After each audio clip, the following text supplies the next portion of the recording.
Pose with the fans. Pose with the pose with the pose with the fans. Pose with the pose with the pose with the fans.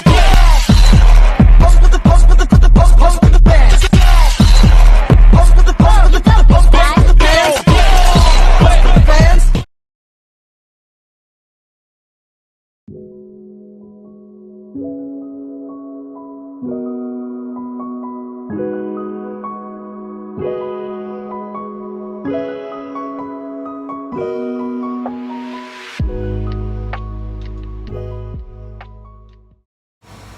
For the first step, each test tube is labeled to avoid confusion.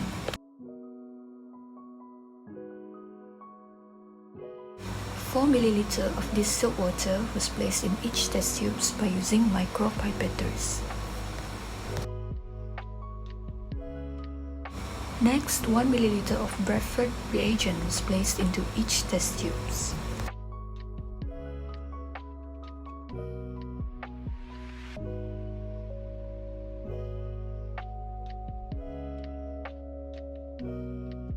And then add in 50 microliter, 100 microliter, and 200 microliter of BSA protein standard in duplicate.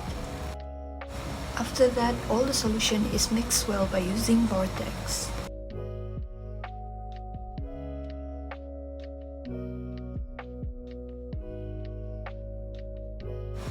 Next, each solution was placed into cuvette for spectrophotometry analysis.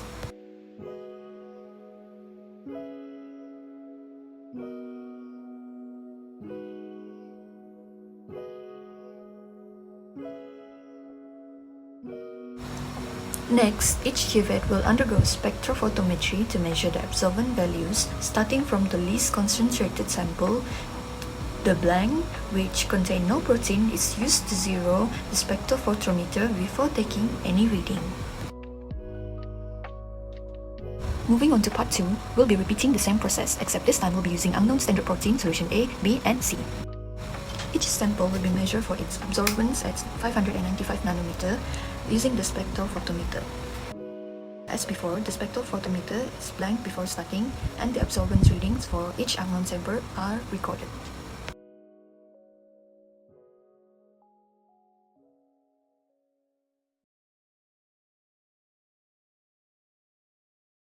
This table shows the absorbance values obtained when different volumes of BSA protein were added into the Bradford reagent and measured using spectrometer at 995 nanometer.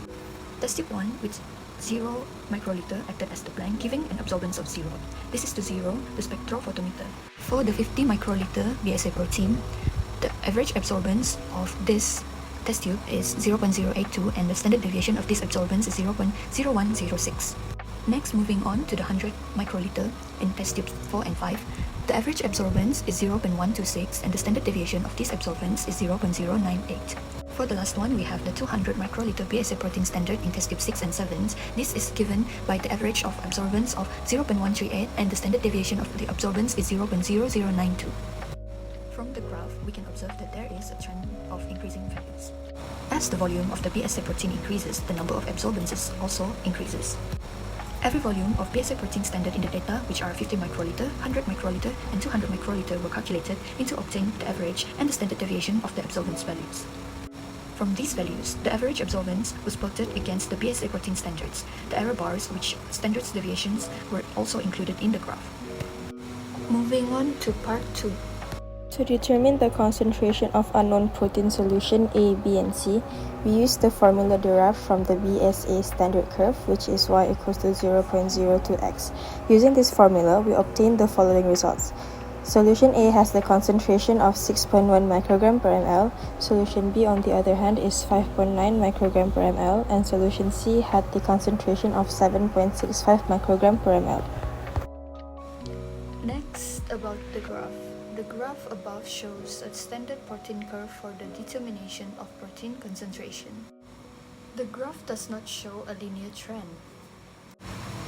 This is because the concentration of unknown protein A is 6.1 microgram per milliliter with average of absorbance of 0.122 is higher than the concentration of unknown B, which is 5.9 microgram gram per milliliter with average of absorbance 0.118.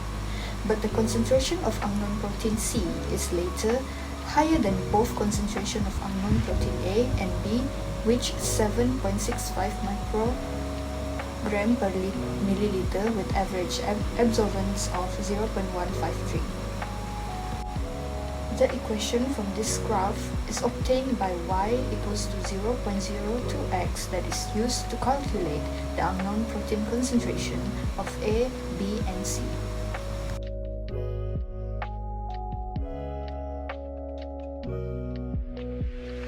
Learn to use a spectrophotometer to measure absorbance, understood the Beaufort assay for protein quantifications, gain experience in preparing a calibration curve, apply Burr-Lambert law in practical analysis.